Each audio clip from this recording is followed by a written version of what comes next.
سب کو سلام. آج کرسچن ٹاک میں خداوند کے فضل سے ہمارے ساتھ وکرم بھائی موجود ہیں. ہیلو وکرم بھائی، کیسے ہیں آپ؟ I am good sister, how are you? I am good. تو وکرم بھائی، آج ہم کلام مقدس میں سے، خداوند کے کلام میں سے دور بین العہدین کی جو جماعتیں ہیں ان کے بارے میں سیکھیں گے کہ کس طرح سے وجود میں آئی اور یہ فرقے کس طرح بنے. جی سسٹر، جب ہم دور بین العہدین میں یا عہد جدید میں جماعتوں کی بات کرتے ہیں یا ہم کہتے ہیں کہ یہ جو فرقے ہمیں ملتے ہیں، تو میں سمجھتا ہوں کہ آج ایمانداروں میں جو بائبل مقدس کو ہمارے مسیحی لوگ اسٹڈی کرتے ہیں ان کے لیے اسے جاننا بہت ضروری ہے. تاکہ کبھی ایسا ہوتا ہے کہ ہم بائبل پڑھتے ہیں لیکن فرقوں کی کانٹیکس کو نہ جانتے ہوئے یا اس کی سمجھ نہ ہونے کی وجہ سے ہم اس کی صحیح طریقے سے تفسیر نہیں کر پاتے. تو بائبل مقدس میں جب ہم بات کرتے ہیں فرقوں کی تو ہمیں عہد جدید میں اور عہد عتیق میں ان کا ذکر ملتا ہے. اور عہد جدید میں ہمیں 14 طرح کے جو ہے وہ فرقوں کا ذکر ملتا ہے، یا 14 طرح کی جماعتیں ہیں جن کا ذکر ملتا ہے، جس میں سے فقی، فریسی، سامری جماعت ہے اور گلیلی جماعت ہے، اور اس میں ہرودی ہیں اور گلیلی ہیں، اور اس میں خدا پرست بھی ہیں، مرید ہیں اور نامرید بھی ہیں، اور بھی اس میں ہیں. لیکن آج جو ہم بات کریں گے وہ جماعتوں میں سے صرف ایک جماعت کے بارے میں بات کریں گے اور اس کے بارے میں سیکھیں گے، اور ہم کریں گے فریسی جماعت کے بارے میں بات. لیکن اس سے پہلے ہم تھوڑا سا دیکھیں گے کہ اس کا ہسٹوریکل کانٹیکس کیا ہے، یہ جماعتیں کہاں سے آئیں، ان کا وجود کیا ہے، اور پرانے عہد نامے میں ان کا ذکر ہمیں کہاں پر ملتا ہے. اگر ہم پرانے عہد نامے میں دیکھیں تو بنی اسرائیل جب اس کو قبائل میں تقسیم کر دیا گیا، 10 قبائل ایک طرف اور 2 قبائل ایک طرف، 10 قبائل کو اسرائیل کہا جاتا تھا اور 2 قبائل کو افرائیم بھی کہتے تھے اور یہودا کے قبیلے بھی کہتے تھے. اور 10 قبائل پر جو حکمران تھا وہ یربام تھا اور 2 قبائل پر رہبام تھا. اور 10 قبائل کی جو کیپٹل سٹی تھی وہ سامریہ تھی اور 2 قبائل کی یروشلم تھی. اور یہاں پر ہمیں ملتا ہے کہ اسور کا بادشاہ جو سپر پاور بنا، اسیرین، وہ آیا اور اس نے 10 قبائل کو مسمار کر دیا، مغلوب کر دیا اور اسیر کر کے اپنے شہر میں لے گیا. اس کے بعد ہمیں ملتا ہے، سوال یہ پیدا ہوتا ہے کہ اگر اسور 10 قبائل کو، اسرائیل کو اسیر کر کے لے گیا تو اس نے 2 قبائل کو اسیر کیوں نہیں کیا؟ تو یہاں پر یہ ہے کہ 2 قبائل نے اجزیہ دینا شروع کر دیا اسور کو. اس کے بعد ایک اور سپر پاور آئی جس کا نام بابل یا بیبلون تھا، جس نے آ کے اسورین کو یا اسور کو ہرایا اور اس کو شکست دی، اور انہوں نے آ کے پھر اس پر قابض ہوئے اور انہوں نے اس کے ساتھ ہی 2 قبائل کو بھی اسیر کر لیا، کیونکہ ان میں گھمنڈ پیدا ہو گیا تھا، خدا کو انہوں نے ناراض کر دیا تھا، جس کی وجہ سے وہ اسیری میں چلے گئے. بابل کی اسیری سے جب ان کی واپسی ہوئی، خورس بادشاہ، فارس کا ایک بادشاہ تھا جو اس وقت بابل کے بعد وہ سپر پاور بنا، اور اس نے مادیوں کے ساتھ مل کر بابل پر قبضہ کیا، اور اس نے وہاں سے جو ہے اسرائیلیوں کو آزاد کیا اور کہا کہ آپ اپنے شہر میں جا کے ہیکل بنا سکتے ہو، اور یہ خدا کی مرضی کے مطابق ہوا. تو جب بابل سے ان کی واپسی ہوئی تو یہودی 2 دفعہ اسیری میں جا چکے تھے، پہلے اسور کی اور پھر بابل کی. اور جب خورس بادشاہ نے انہیں اسیری سے آزاد کروایا تو یہودیوں کو خدا سے اتنی محبت تھی اور ان کی شریعت سے بڑی گہری وابستگی ہو گئی. وہ نہیں چاہتے تھے کہ وہ دوبارہ اس گناہ کو دہرائیں اور وہ پھر اسیری میں جائیں، بلکہ وہ چاہتے تھے کہ وہ خدا سے محبت کریں اور شریعت کے مطابق زندگی گزاریں. ہمیں ملتا ہے کہ عزرا اور نہمیہ کے دور میں جب کچھ یہودیوں نے غیر قوموں جیسے پہناوے کو پہننا چاہا تو اس رجحان کو بڑی سختی سے کچل دیا گیا، کیونکہ وہ نہیں چاہتے تھے کہ ہم پھر ان جیسے کام کریں اور پھر اسیری یا غلامی میں چلے جائیں. تو یہاں پر ہمیں ملتا ہے کہ کچھ یہودی لوگوں کے خاص نقطہ نظر کی بدولت ان کو وہ دوسرے لوگوں سے الگ اور ڈیفرنٹ نظر آنے شروع ہو گئے. تو ان کے ایک خاص نقطہ نظر جو ان کا تھا جس سے وہ الگ نظر آنے شروع ہو گئے، ان میں فرق آ گیا فرقوں میں. تو یہاں سے ہی وہ فرقوں میں بٹ گئے. کچھ فرقے جو تھے وہ آزاد خیالات تھے، کچھ فرقے تھے وہ قدامت پسند تھے، اور کچھ سیاسی نظریات کے حامی تھے یا حامل تھے. اور ان کے انہی نظریات کے حامی یا حامل ہونے کی وجہ سے یہ فرقے یا جماعتیں منظر عام پر آئیں۔ بالکل ٹھیک وکرم برادر۔ اور جو یہ فریسی فرقہ تھا، یہ کس طرح کا فرقہ تھا؟ جب ہم بات کرتے ہیں فریسی فرقے کی تو ان 14 فرقوں میں سے فریسی فرقہ یہ وہ فرقہ ہے جو آج تک زندہ اور بحال ہے، اور صرف یہی فرقہ جو ہے وہ آج قائم ہے، اور یہ راسخ یہودیت کی بنیاد ہے۔ تو اگر ہم فریسی فرقے کی بات کرتے ہیں تو سب سے پہلے ہمیں فریسی فرقے کے جو فریسی ورڈ ہے اس کے مطلب کو جاننا بہت ضروری ہے۔ اگر ہمیں اس لفظ کے مطلب کا پتہ ہے تو ہم اس کو بہت اچھے طریقے سے جان سکتے ہیں۔ فریسی لفظ جو ہے یہ اکثر ہمیں نئے عہد نامے میں فقی اور فریسی ہمیں یہ ایک مل کر یعنی گیدر ساتھ بھی جو ہے پرناؤنس کرتا ہوا نظر آتا ہے۔ مثلا یسوع نے بھی بہت دفعہ اس کو ایک ساتھ پرناؤنس کیا۔ تو فقی اور فریسی ہیں تو ڈیفرنٹ جماعتیں، علیحدہ علیحدہ ہیں، لیکن ان کے کچھ کام اس طرح کے تھے جس کی وجہ سے ان کو مکس کر کے ان دونوں کو اکٹھا بھی پرناؤنس کیا گیا ہے۔ فریسی لفظ کا مطلب ہے الگ کرنا، اور جو فریسی اس لفظ کا جو ان کا لیے یہ مطلب یوز کیا جاتا تھا کہ الگ کرنا، اور اس کے لیے بہت سے سوال تھے کہ کیا یہ الگ کیے ہوئے ہیں یا ان کو الگ کیا گیا ہے، یا یہ خود کو الگ سمجھتے ہیں یا لوگ فریسیوں کو الگ سمجھتے ہیں۔ اور اس کے لیے 2-3 آراء پیش کی جاتی ہیں جن کو آج ہم مل کر ڈسکس کریں گے کہ فریسی کیوں الگ تھے، یہ اپنے آپ کو اپنے اصولوں کے مطابق کیوں دوسرے لوگوں سے الگ رکھتے تھے، یہ بھی آج ہم اس کے بارے میں دیکھیں گے۔ پہلی آراء جو اس کے لیے پیش کی جاتی ہے وہ یہ ہے کہ یہ اپنے آپ کو اس شخص سے الگ رکھتے تھے جو شریعت کی یا رسوماتی یا شرعی طہارت کے مطابق زندگی نہیں گزارتا تھا۔ یہ اس سے اپنے آپ کو الگ رکھتے تھے کہیں اس سے ہم ناپاک نہ ہو جائیں، اور نہ ہی اس کے گھر میں جاتے تھے اور نہ ہی اس کو اپنے گھر میں آنے دیتے تھے۔ فریسی دوسری ان کا جو کانسیپٹ تھا جس سے وہ اپنے آپ کو الگ رکھتے تھے وہ یہ تھا کہ وہ اس شخص سے بھی نہیں ملتے تھے، نہ اس سے کوئی تعلقات رکھتے تھے جو شریعت کے مطابق نہیں چلتا تھا، اور وہ سمجھتے تھے کہ یہ شریعت کے اعتبار سے اس کی زندگی نہیں تو ہم ایسے بھی ناپاک ہو۔ اور اس میں تیسری آراء جو پیش کی جاتی ہے وہ ہمیں ملتا ہے کہ فریسی اپنے آپ کو سیاسی طور پر بھی اپنے آپ کو الگ سمجھتے تھے۔ وہ سمجھتے تھے کہ سیاسی نوعیت سے بھی ہم الگ ہیں۔ اور یہاں پر ہم تھوڑا سا ہسٹری میں جائیں گے کہ جب ہمیں اولڈ اور نیو ٹیسٹامنٹ اور اولڈ ٹیسٹامنٹ میں گیپ نظر آتا ہے، جہاں پر ہم کہتے ہیں کہ خاموشی کا دور ہے، وہاں پر یہودا مکابی آیا، اور یہودا مکابی نے حسیدیوں کے ساتھ مل کر ہیکل پر قبضہ کیا، اور جس کی وجہ سے انہیں آزادی مل گئی، مذہبی آزادی مل گئی۔ تو انہوں نے اپنے آپ کو وہ سیاسی آزادی والے لوگوں سے الگ کر لیا، اور وہ سمجھتے تھے کہ اب ہم مذہبی طور پر آزاد ہیں۔ اور حسیدیوں کو جنہوں نے ہیکل پر قبضہ کر کے فریسیوں کو مذہبی آزادی دی، اور وہ سمجھتے ہیں کہ حسیدی جو ہیں وہ ان کے پیشے رو ہیں۔ اور ہم یہاں پر یہ بھی دیکھتے ہیں کہ فریسی لفظ پہلی دفعہ کس نے متعارف کروایا یا یوز کیا؟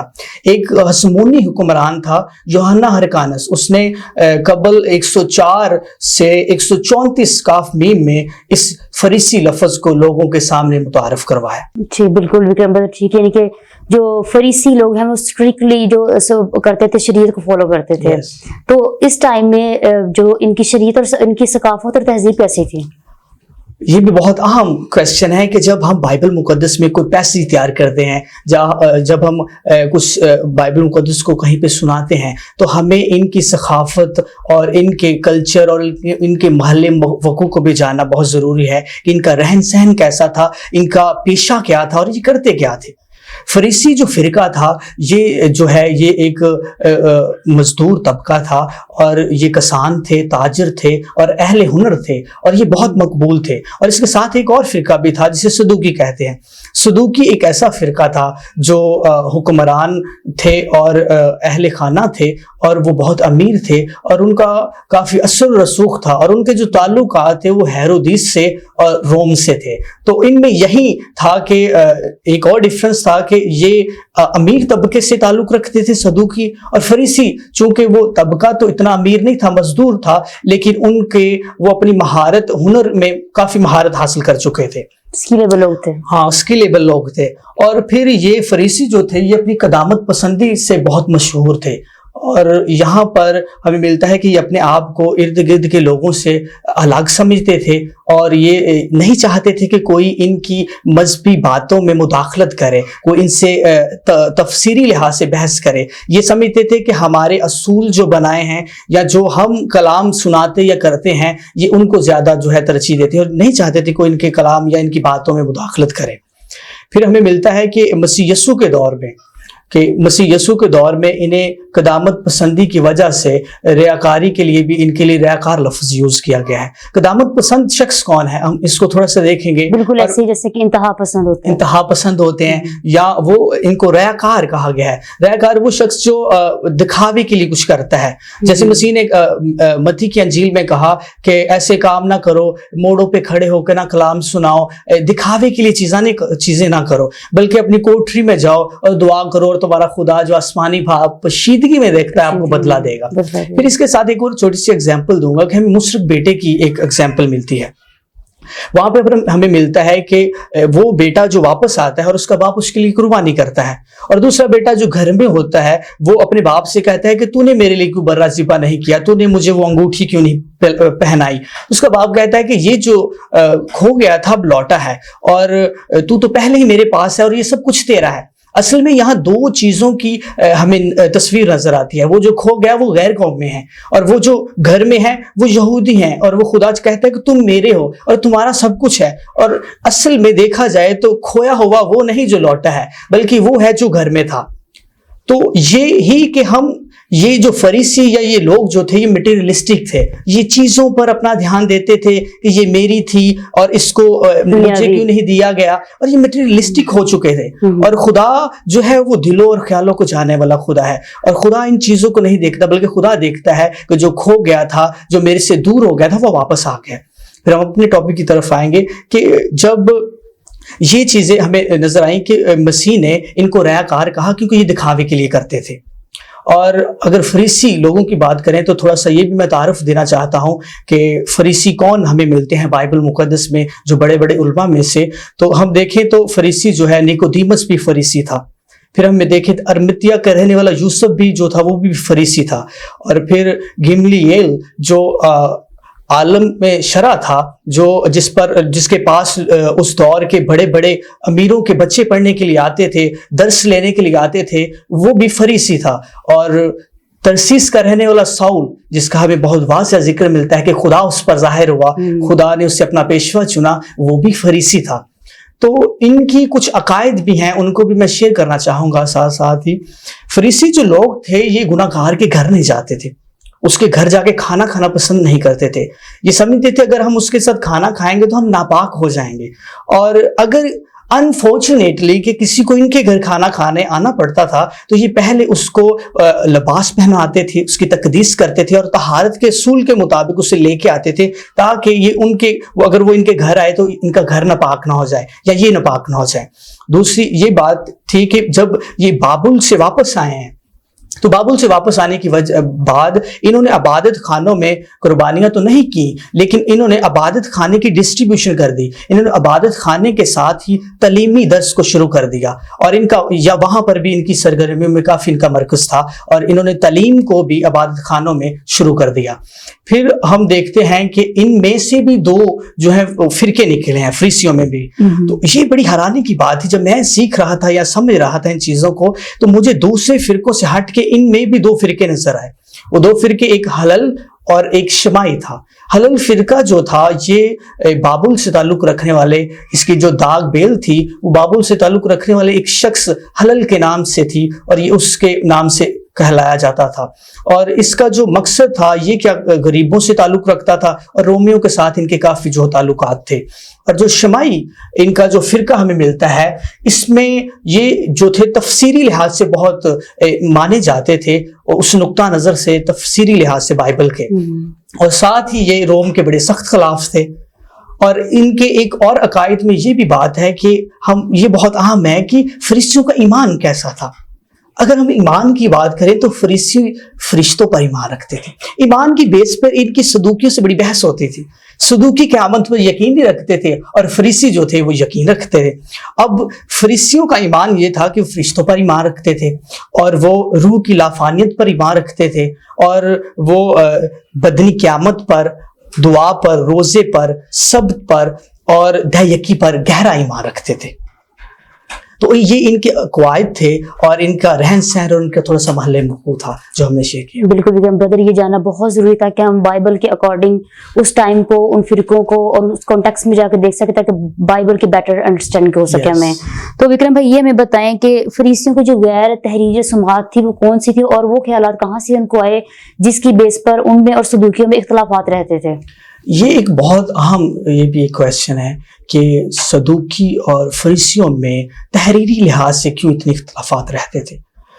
ہم دیکھتے ہیں کہ اس دور میں بدلتے ہوئے حالات کی وجہ سے جو یونانیت پرستی جو تھی وہ یہودیوں میں آ رہی تھی، اور جس کی وجہ سے کہ فریسیوں نے کیا کیا، انہوں نے بزرگوں کی روایات کو جو ہے وہ اہمیت دینا شروع کر دی اور انہیں پاک نوشتوں کے برابر جو ترجیح دینا شروع کر دی. اور ان کا ایک قانون تھا جسے یہ اہل شریعت کہتے تھے. اور بائبل مقدس میں جب ہم استثنا 17 باب اور اس کی 11-8 آیت دیکھتے ہیں تو وہاں پر لکھا ہے، خدا کہتا ہے کہ اگر تجھے کبھی بائبل مقدس کو سمجھنے کے لیے تشریح درکار ہو تو کاہن یا قاضی کے پاس جا اس وقت میں جو ہے، اور تاکہ وہ تجھے سمجھائے. اور یہ اسیری کے بعد ان کو تشریح کی بہت زیادہ ضرورت پڑی. نہمیہ کے دور میں نہمیہ اور عزرا کے دور میں انہوں نے اسے شریعت کو پڑھ کے سنایا انہیں، اور ان کو تشریح کی بہت ضرورت تھی اس وقت جب یہ اسیری سے آئے، اور یہ بہت حصے سے کچھ بول چکے تھے اور ان کو ایک ایسے قاضی یا کاہنوں کی ضرورت تھی جو ان کو سمجھا سکیں، اور یہ بہت سی مسئلے ان کے درکار تھے اس وقت. تو جو یہودی فریسی تھے ان کا تفسیر کے لحاظ سے یا تحریری لحاظ سے اور صدوقیوں میں جو اختلافات تھے ان کو جاننا بہت ضروری ہے. فریسی کہتے جو فریسیوں کے اصول اور رسومات تھی، صدوقی کہتے تھے کہ یہ انسانی خیالات ہیں، لیکن جو فریسی تھے وہ کہتے تھے کہ موسفی شریعت کے ساتھ ساتھ موسفی شریعت جو تحریری ہمیں دی گئی اس کی تشریح کرنے کے لیے کے ساتھ ساتھ غیر تحریری بھی جو ہمیں شریعت ملی وہ جو ہے وہ بھی ہماری شریعت کے ساتھ ہمیں ملی، اور وہ ان کو غیر تحریری شریعت کو بزرگوں کی شریعت کہتے تھے. اور سوال یہ پیدا ہوتا ہے کہ یہ انہیں غیر تحریری شریعت کہاں سے ملی؟ فریسیوں کو کہنا ہے کہ جب موسیٰ کوہ سینا پر گیا تو اسے تحریری شریعت کے ساتھ ساتھ تحریری شریعت جو لکھی ہوئی شریعت تحریری شریعت کے ساتھ ساتھ غیر تحریری شریعت بھی وہاں پر ملی. لیکن اگر اسے بائبل میں درج کرتے تو وہ بڑھ جاتی، یہ شریعت بڑھ جاتی. ان کا یہ کانسیپٹ تھا، لیکن انہوں نے کہا کہ یہ موسیٰ کو ملی، یہ شریعت ہمیں غیر تحریری شریعت ہمیں تحریری شریعت کو سمجھنے میں مدد کرتی ہے. یہ انہوں نے اپنے ایک اصول بنائے ہوئے تھے. اور بائبل مقدس میں ہمیں ملتا ہے کہ متی کی انجیل اس کا 15 باب میں ہمیں ملتا ہے کہ وہاں پر جو فریسی ہیں، فقیہ فریسی مسیح سے سوال کرتے ہیں، کہتے ہیں کہ تیرے شاگرد بغیر ہاتھ دھوئے کھانا کھاتے ہیں، وہ شریعت کو الٹا دیتے ہیں، ختم کر دیتے ہیں. تو مسیح نے کہا کہ میں سوال کرنا چاہتا ہوں، بائبل میں لکھا ہے کہ اپنے ماں باپ کی عزت کرو، اور اگر ان سے برا کرو گے تو تم ہلاک ہو جاؤ گے، تم مارے جاؤ گے. لیکن تم کیا کہتے ہو؟ اپنے ماں باپ کو کہتے ہو کہ جو اچھی چیز تم چاہتے ہو وہ خدا کے لیے قربان کر دی گئی ہے. تو خدا کہتا ہے کہ آپ اپنے ماں باپ کی عزت نہیں کرتے، تو آپ بائبل مقدس کلام کو باطل کرتے ہو. پھر ہمیں ملتا ہے کہ جو ہاتھ دھونا اور کھانا، یہ ہم سمجھتے ہیں آج کے دور میں کہ ہمارے بدن کی پاکیزگی اور صحت کے لیے اچھا ہے، فزیکلی اچھا ہے. لیکن فریسیوں نے اس ٹرم کو الٹا دیا تھا. وہ ان کا یہ مطلب تھا، یا وہ یہ سمجھتے تھے کہ انہوں نے اس کو ایک مذہبی رسم بنا دیا تھا. وہ سمجھتے تھے اس سے ہمیں روحانی پاکیزگی حاصل ہوتی ہے. لیکن بائبل مقدس میں ہمیں روحانی پاکیزگی تب بھی حاصل ہوگی نا جب ہم اندر سے ہمارا دل پاک ہوگا، پاکیزہ ہوگا، تو پھر ہی روحانی پاکیزگی حاصل ہوگی. لیکن یہ کہ سم ٹائم ایسے ہوتا ہے کہ جیسے کہ سچویشن پہ ڈیپینڈ کرتا ہے. ہم دیکھتے ہیں کہ یونا مچھلی کے پیٹ میں تھا، وہاں پر اس کی اوپر سے جو اس کے کپڑے تھے وہ صاف نہیں تھے، وہ مچھلی کے پیٹ میں تھا، وہاں پر ہر طرح کا تھا، ہم جو تھی وہ کہہ سکتے ہیں کہ حالت ٹھیک نہیں تھی وہاں پر. تو اس نے اپنے دل سے خدا کو اقرار کیا، سمندر کے گہراؤں میں اس نے خدا کو اقرار کیا، پاکیزگی کے طور پر خدا نے اس کی دعا سنی. تو کبھی یہ ضروری یہ نہیں کہ پاکیزہ نہیں ہونا، ہمیں پاکیزہ ہونا چاہیے، صاف ستھرے ہو کر دعا کرنی چاہیے، لیکن اگر سچویشن ایسی ہے تو خدا آپ کے دل کو دیکھتا ہے. تو یہودیوں میں یہ جو رسومات ان کی بنائی اپنی تھیں، تو ان کی وجہ سے وہ ان کے اکثر اختلافات صدوقیوں سے رہتے تھے، اور قیامت کے لحاظ سے بھی اختلافات رہتے تھے. ہم دیکھتے ہیں بائبل میں کہ ایک دفعہ پلوس کو پکڑ لیا گیا، تو فریسی اور صدوقی وہاں پر تھے. تو پلوس نے کہا کہ میں تو قیامت پر ایمان رکھتا ہوں، تو یہ مجھے کہتے ہیں کہ قیامت پر ایمان نہیں رکھنا، قیامت نہیں ہوگی. تو ان میں آپس میں صدوقی اور فریسیوں میں اختلاف ہوا، اور پلوس وہاں سے چلا گیا اور اس کو آزاد کر دیا گیا. تو ان کا یہ بھی تھا. اور آج فریسی ایک ایسا فرقہ ہے جس کا وجود ہمیں نظر آتا ہے، جو آج زندہ اور جو قائم فرقہ ہے اور یہودیت میں آج کام کر رہا ہے. تو ہمیں اس میں لاسٹ میں یہی کہوں گا کہ ہمیں مٹیریلسٹک نہیں بننا، ہم نے اپنی زندگی میں چیزوں کی طرف نہیں جانا، بلکہ ہمیں اپنے کیریئر کے ساتھ ساتھ خدا کی کالنگ کو بھی مد نظر رکھنا ہے، اور خدا کو فرسٹ پرائورٹی دینی ہے. ہمیں خدا کو سب سے آگے رکھنا ہے. جب ہم خدا کو اپنی زندگی میں آگے رکھیں گے، خدا کے مطابق زندگی گزاریں گے اور اپنی رسومات کے مطابق نہیں چلیں گے، بلکہ مسیح یسوع کی رسومات کے مطابق چلیں گے. آج ہمارے پاس آزادی کی شریعت ہے جو مسیح یسوع کے خون دینے کی وسیلہ سے ہمیں ملی، اور اگر مسیح کی شریعت ہم میں ہے تو ہمیں اس کے مطابق چلنا ہے، کیونکہ مسیح نے ہمیں سکھایا میرے جیسا بنو، مجھ جیسا مزاج رکھو. ہمیں مسیح جیسا بننا ہے اور ہمیں مسیح کے مطابق چلنا ہے. تو یہ تھی فریسیوں کی ایک زندگی کہ ان کس طرح وہ زندگی گزار رہے تھے. تھینک یو وکرم بھائی، بہت خوبصورت طریقے سے آپ نے فریسیوں کے بارے میں، ان جماعتوں کے بارے میں، اس دور اور اس کانٹیکسٹ کے بارے میں ہمیں ایکسپلین کیا. اور ہم دعا کرتے ہیں کہ آج کا کلام جو ہم نے آپ سے سنا وہ سننے والے سب بہن بھائیوں کے لیے فروٹفل اور ہیلپ فل ثابت ہو. آمین. آمین.